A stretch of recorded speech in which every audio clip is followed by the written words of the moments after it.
Welcome to AM Best Audio. In a world increasingly shaped by volatility, complexity, and interconnection, understanding emerging economic and cyber risks is not just a strategic advantage, it's essential for survival. I'm John Weber for AM Best TV, and I'm speaking today to Reid Sawyer, head of the Emerging Risks Group for Marsh. Reid, so glad you could join us today. Thanks for having me, John. So, Reid, you lead both the Emerging Risks Group and cyber consulting. How do you see those two domains converging when it comes to economic risk management in today's landscape? It's an interesting question, John, because almost anything today is in our economy is digitally driven, digitally enabled, undergirded by technology as we're moving forward. And so oftentimes what can be and what is a technical conversation around the cyber domain needs to be thought of and I think viewed differently from a risk perspective and brought into the broader risk conversations, but not just as here's what cyber risk means to an organization today, but rather how do we understand digital or technology risk in our value chains, and what does that mean for us as organizations? And so to sum it up, John, on this question, we see them as inexorably linked. Reid, what are the top three economic risks that should be on every C-suite's radar right now, and why are they so urgent? Yeah, John, it's a great question. It's hard to turn on the news or open up the Wall Street Journal today without a discussion around these issues. I think the first and probably foremost that's on everybody's mind is what's happening with the tariffs, the different tariff regimes, and what the landscape will look like on a daily, weekly, monthly basis as we go forward. The second issue, and I think the biggest economic risk that we're facing in this that needs to be on top of minds is what are the longer term macro scenarios that we need to be thinking of, right? Are we at a risk of de-dollarization? What happens as we start to think about U.S. economy that has always been the stable guarantor of the broader global economic system? If that were to start to shift, and perhaps a third risk in this area, John, that we need to be contemplating if sticking with this macro theme is how might the world look differently as this plays out over the next 12 to 18 months? And do we end up in different regional trading blocks that change not only the economics of trade, but also have the risk of creating competing regulatory regimes, and how that will then impact corporations, certainly multinationals, but all of our clients from that perspective. In your work advising companies, where do you see the greatest disconnect between perceived risk and actual exposure? It's a fascinating question, John. But I think that almost everybody has a strong and intuitive sense for the risks that are proximate to their organization, right? The risks that they're facing on a daily or weekly basis from that perspective. Where we see the greatest disconnect that's coming in is understanding and then mapping what are the risks across an organization's value chain. So I might understand that my perceived risks and have a good sense of that. But the actual risks of what that looks like across my value chain of my organization may be much larger. They're certainly a bit more ephemeral to measure, understand, manage those types of risks. But we do see that while there's an appreciation that risk is not just the domain of that entity, right, of a single company, that we all live in an ecosystem, that delta comes in is appreciating how much systemic risk could impact an organization today. And then for those organizations, but how do they get their arms around that degree of systemic risk, and what do they do about it? Reid, how can organizations better quantify and prepare for gray rhino risks, those that are highly probable but often ignored until it's too late? Yeah, it's what's that expression is what's new is old again. I think as that expression goes, right, it's really, John, a question about scenario planning. We've certainly read a lot about that in the last couple of months leading into these issues around the tariffs and for companies should be planning for it. But whether or not you're talking about the black swans or you're talking about the gray rhinos, to the heart of your question, it's how do I understand what's in my environment that I haven't forecasted? And I'll give you an example of what I mean by this. We were recently dealing with the general counsel and a CHRO of a Fortune 50 company, and they were asking us to help provide some advice to them on an issue. And we asked the question, we said, certainly we think we've got some capabilities to help you, but we also said, you have this risk identified. What's been the challenge that's kept you from dealing with it, for us to be able to better understand the problem, John? And the response was really telling. It was just because we had the risk identified on our risk register, we had never forecasted the impact of that risk on our operations. And therefore, we need help. So there's a difference, number one, of identifying the risks of the horizon scanning and knowing what they are. But for those gray rhinos, it's really forecasting the impacts into the balance sheet or the income statements from that perspective and playing that out across the organization to better understand them. Now, you've spoken and written about the importance of anticipatory risk management. So what does that look like in practice, Reid, and how are leading companies implementing it? Yeah, John, very much similar to the last question. Number one is you've got to have better horizon scanning capabilities that are at play inside of an organization. And really what this means in this sense is that we need to move from a static approach to viewing risks of what was the risk last quarter?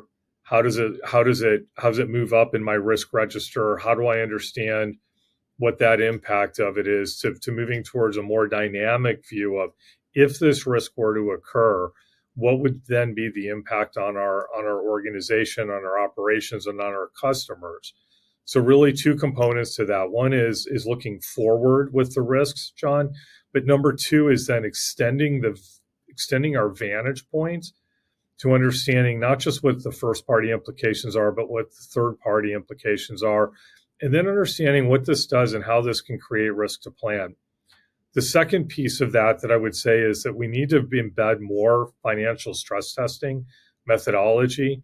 We need to be thinking about this, not only identifying those scenarios, but quantifying what they mean and using different analytical techniques to gain intellectual purchase, whether or not it's a gray rhino or a black swan. But as we're moving forward. And the third piece, John, that I think that is critical that we see the leading organizations doing is starting to move from just a view to what's probable and what's likely, which is where most organizations today index around risk, to extending that vantage point to understanding what's plausible.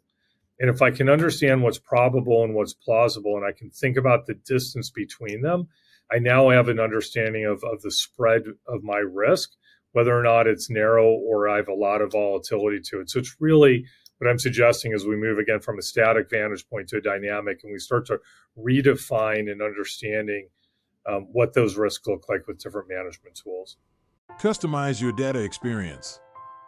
BestLink now offers an interactive company dashboard that provides company-level intelligence in a fast, user-friendly interface featuring interactive tables, charts, and Sparkline performance histories. Customize the dashboard tiles to prioritize the insurer ratings, data, and analytics that best support your workflow. AM Best. Our insight, your advantage. Cybersecurity is often siloed from broader economic risk strategy. So how do you recommend companies bridge that gap to ensure a more integrated approach to resilience?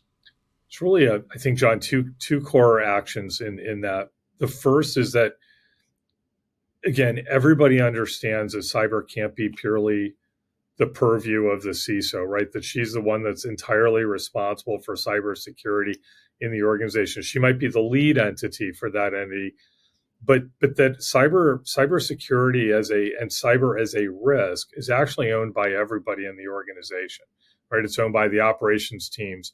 It's owned by the chief legal officer, right? That has to deal with any fallout of the liabilities. It's certainly owned by the board from a vantage point of having overall responsibility to that. But I think what's critical in this, and that organizations, to better bridge that gap, is redefining cybersecurity or cyber risk and starting to talk about it is what does digital risk mean to my enterprise? Because once we widen that aperture, John, we start to redefine it, it moves out of just a defensive posture for the CISO and starts to become embedded in the DNA of the organization, that business unit leaders now understand what digital risk poses to their reportable segment, and the board can better understand the depth of the risk across the ecosystem. So number one, it starts with redefining the issue set. And number two is we understand there's still a translation gap between this. It's really hard in some ways to move from a technical understanding and technical reporting on a NIST standard of cybersecurity and maturity rating, and what that makes sense and how I should prioritize capital against that once you move outside of the CISO's domain. And so we think that it's really critical that organizations are performing financial stress tests around digital risk scenarios, because once you can establish a common denominator to what the likelihood is from a frequency perspective and the cost of an incident, right, it creates a common vantage point for all parties, all of those risk owners I was talking about at the top of that question, to then gain intellectual purchase and make better decisions, right? You have to have a common starting point of and a common reference point for that organization to have those organizations to bridge it. Looking ahead, Reid, are there emerging risk trends, things like technological or geopolitical or environmental, that you believe are still underappreciated in boardroom discussions today? Yeah, John, there's probably three that really stand out to me in this. And all three of them are certainly on the board's agenda from this perspective, but important and I think deserving of perhaps more attention or different attention. The first is AI risk. Right, AI is going to rapidly change the way that we think about career pathing, the skill sets of the organizations. It's going to present tremendous advantages to the companies that get this right.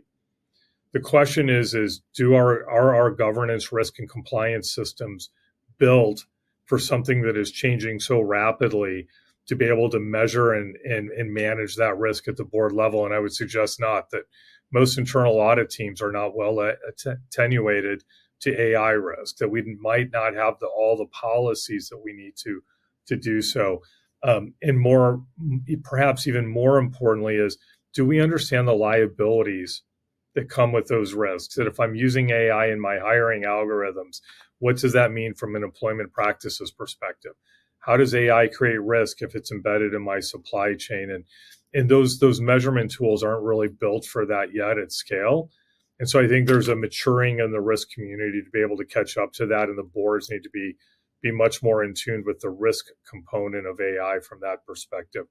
The second that I would suggest, John, is that is perhaps underappreciated is how fast and where the geopolitical environment could be in the next 2 to 4 years. And that really what it means is I think the boards, and from our work with extensive work with boards over the past 18 months, is suggesting that they need to be evaluating risk over a longer time horizon, that they need to be thinking in multiple time horizons and ask themselves the questions of what could happen and what could play out in that geopolitical environment, as we've all seen how rapidly the world has changed with respect to this in the last 90 days. And I feel like I'm going to leave us on at least end this question, John, on an even more dour note, if you will. But boy, if we're not talking, if corporations aren't talking about the next epidemic and what's happening in the U.S. with H5N1, with avian flu, and the fact that we have almost 500 avian species that are infected, 77 mammalian species that are infected, and the dairy farms that are fighting that, not just the poultry farms. Right? If we're not talking about, did we learn the right lessons from COVID and what we went through, or did we just observe those lessons, right? I think becomes critical that we start to ask ourselves, what does being resilient mean in 2025 and beyond? And I think that perhaps, John, the single biggest risk that we're facing is that we're using last year's risk frameworks, or maybe the last decade's risk frameworks, to be applied in this new volatile and dynamic environment that you've been describing in our conversation. And that maybe presents the biggest risk to companies today, right? Am I still relying on the systems that were built for yesterday's world? Reid, thank you so much for taking the time to speak with us today. Thank you for having me. That was Reid Sawyer, head of the Emerging Risks Group for Marsh. And I'm John Weber for IM Best TV.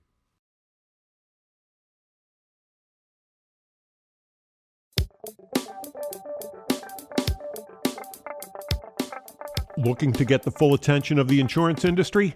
We have the platforms that will do just that. Whether it be AM Best TV, AM Best Audio, Best Review Magazine, or Best Day. Find out more by calling AM Best Advertising Sales at 908-439-2200, extension 5399, and have a great day.